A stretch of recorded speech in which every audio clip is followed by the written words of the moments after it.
जय जगन्नाथ बंधु माने आसंतु जानिबा आज वीडियो रे कि सुभद्रा योजना विषय रे आपण माने अप्लाई करि परिबे कि नाही, बयस सीमा केते रहिबा दरकार, केउठी जाई अप्लाई करिवे ए वीडियो रे आसंतु जानिबा। सुभद्रा योजना रे अप्लाई करियाको हेले आपण प्रथमतः ओडिसा रो नागरिक होबा दरकार।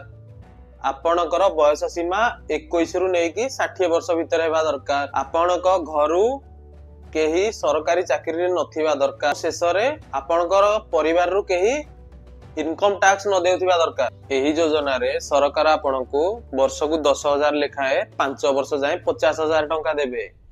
आउ सेही टंका वर्ष को 2 थर आसीबो, 2टी किस्ती रे।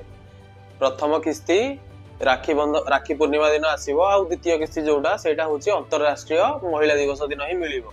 आउ आपण माने जई चाहुछंती कि कोठी जाई कि आपण अप्लाई करिवे, कोन कोन डॉक्यूमेंट देबे, आ कोठी जाई कि आपण को एप्लीकेशन ट्रैक करि परिबे, कोठी बैंक अकाउंट देबे, आ कोठी पैसा केन डिपॉजिट हबो, से बाबद रे चाहुछंती जदी आपण कमेंट रे दया करी लिखंतु। मु ट्राई करिवि कि नेक्स्ट टाइम जो वीडियो आसीओ सेते गोटे फुल लेंथ वीडियो बनैबि एंड टू एंड, जोथरे पूरा स्टार्टिंग रु नै कि एंड पॉइंट जाए कोन कोन डॉक्यूमेंट दरकार हबो सब किछि मु सेते देबी। आपण कमेंट करंतु, मो वीडियो को शेयर करो। वीडियोटी शेष जाए देखिथिबार आपन को बहुत बहुत धन्यवाद। आशा करे आपन को वीडियोटी भल लागिथिबो।